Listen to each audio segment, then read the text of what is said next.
Sorry, what was the question? Can you assess your performance today? How happy are you with your victory? I thought I put on a poor performance, and you know, I didn't fight a smart fight, and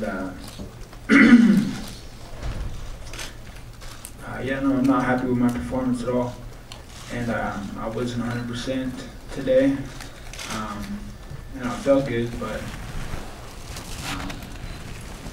you know, just leading up to this fight, I went through a lot of, you know, it's just hard times, you know, and I just really had to push through this one, and you know, I got good people that I train with that are behind me, and that's the reason why you know, I stuck through, and you know, I don't give up, and that's why I'm still here.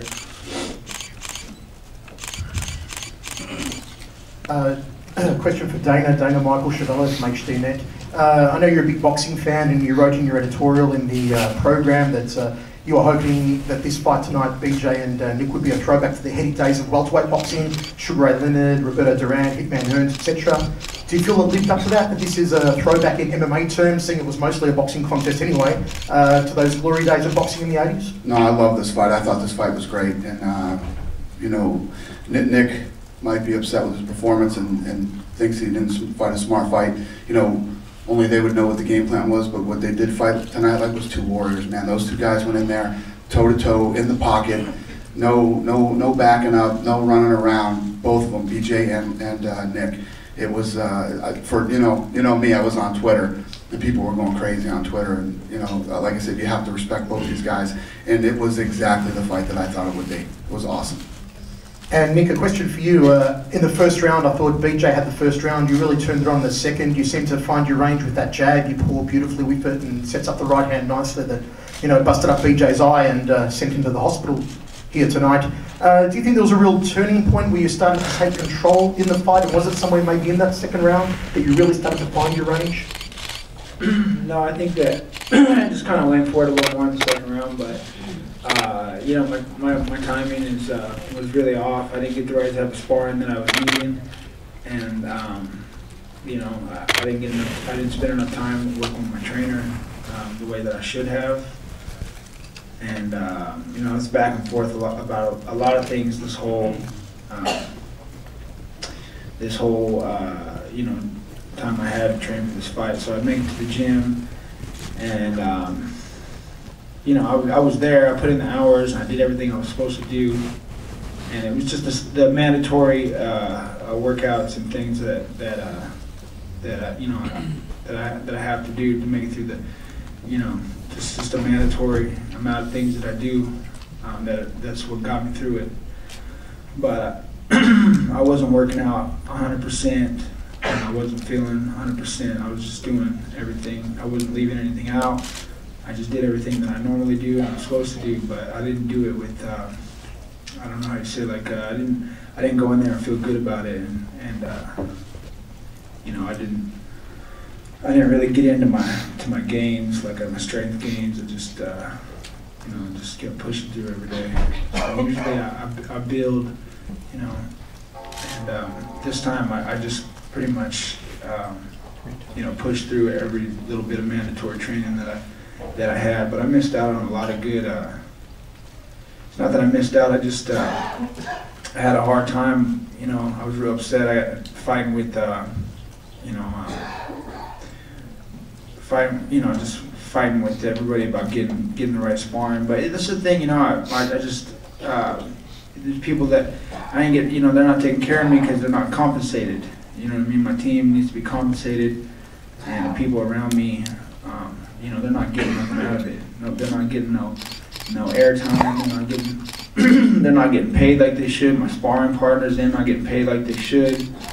And that's right. No, that's why nobody wants any part of this. They don't want to help me train. They're not getting nothing out of it, and I don't blame them. And nobody. It's hard to find sparring nowadays. These days, you know, nobody's ready, or you know, they gotta be in the best condition or whatever before they want to come in and work out with me now, because everybody's intimidated, or the trainer tells them, no, you can't, it ain't good for you going there and spar with that guy. So, these people ain't going to do this stuff. I ain't going to get the training I need unless people start, unless these people are compensated for what their efforts and what they're doing to, help me. And Nick, just one final question, if you don't mind. You were saying all week how BJ Penn was your idol, and you actually bought your first ever MMA fight was a video of BJ Penn's. When you were busting him up, as Dana said, in the 3rd round, and busting him up like no one has ever busted him up before, did you at any moment feel any pity, any remorse for beating up on your idol like that, like no one else has beat up on him? You know what? I didn't mean it like that. BJ Penn was my idol. I never said that. People were putting words in my mouth. BJ Penn is somebody I like his style.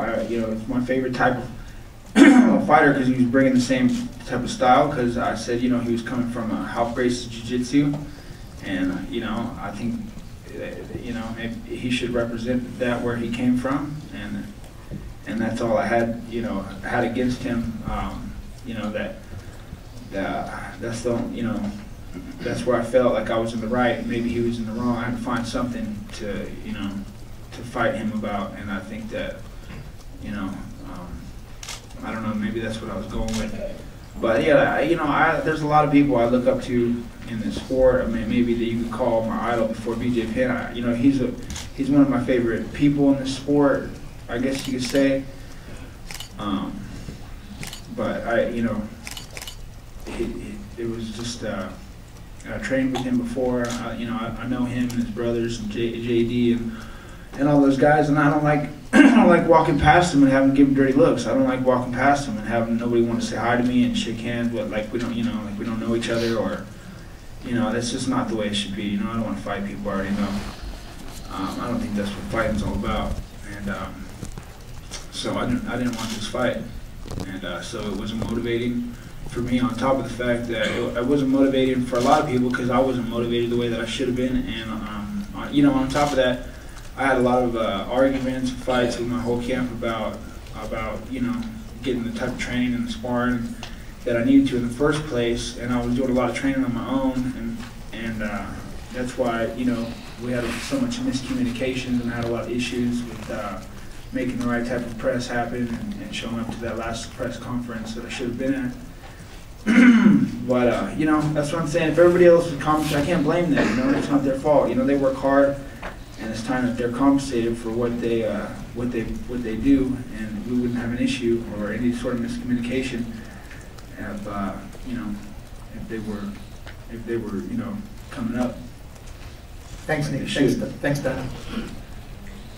Dana, in Houston, you talked about having a conversation with Frankie Edgar about the importance of fighting at your more natural weight class, and you talked about how it was an issue of career longevity. Do you see that as an issue with BJ Penn? And if this is not his last fight, is that the type of conversation you'd like to have with him? I think BJ Penn's been remarkable. He's been a freak of nature, a guy who could move around to different weight classes. I think that when you have a guy like Frankie Edgar, who absolutely positively weighs 145 pounds, and he's in there having wars with 55-pounders, I mean, that's really more. BJ Penn, the thing with BJ is BJ's in his 30s now. BJ's not as young as he used to be either. And BJ's biggest problem has always been conditioning, not fighting. He can handle himself with anybody. Dana, you mentioned that you had an announcement to make once Nick got up here? Yeah, I'm going to let you guys ask Nick all the questions you want to ask him, and then I'll do it. You guys done asking Nick questions? I got one for Nick, I guess. Okay. Nick, you, right after the bout, you called out George St. Pierre. You were pretty fired up in calling out George and mentioned that, potentially, he may have been scared or he was faking the injury. Can you expand on that? I was supposed to fight George St. Pierre, not BJ Penn, and that's why my face looks banged up right now, because it's discouraging to have your fight canceled and then, back and forth about just everything. I do what I'm told, but it's it was hard to find a motivation that I'd rather have a different. I'd rather fight Carlos Conduit, or I would have said, hey, I want to fight. I always want to go for the best fights. That's why I'm always calling out George St. Pierre. I don't have anything against George St. Pierre. I think he's a great fighter. I think he's a nice guy, just like everybody else. you know, and he's a great role model. I would love to be that too if I was in that position. I just unfortunately haven't ever had the opportunity and the right people behind me to push me to be that type of, you know, that type of fighter or that type of role model, or what you, you know, what you'd like to see. Dana, is the Condit GSP fight still on, and has Diaz earned the right to fight GSP? Well, let me put it this way. I've known George St. Pierre since 2004, and he's one of the nicest guys I've ever met, and he's always, you know, exactly the same no matter what the situation is, no matter who he's fighting. Since 2004, I've never seen him like he was tonight. George St. Pierre flipped out tonight after Nick Diaz was in the ring. And Nick needs motivation. He's got it. He's going to fight George St. Pierre.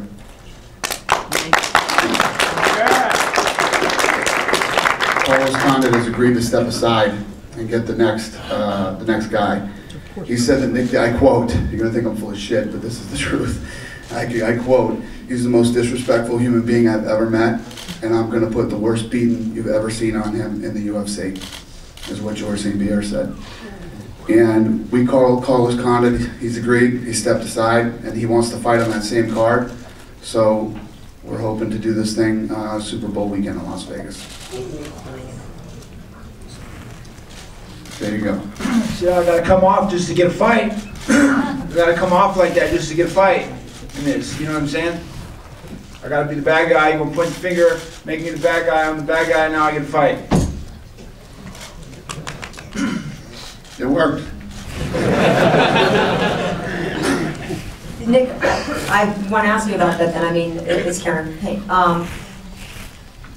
I personally don't think you have to be the bad guy though, because you do have so many fans. So why do you feel that people are against you? Because I feel like a lot of people. I'm getting this fight because everybody wants to see me take an ass whooping right about now. So all right, I'm ready. I'll take my ass whooping. I already worked for it. I'll take my ass whooping. I'll take my money, and I'll go home.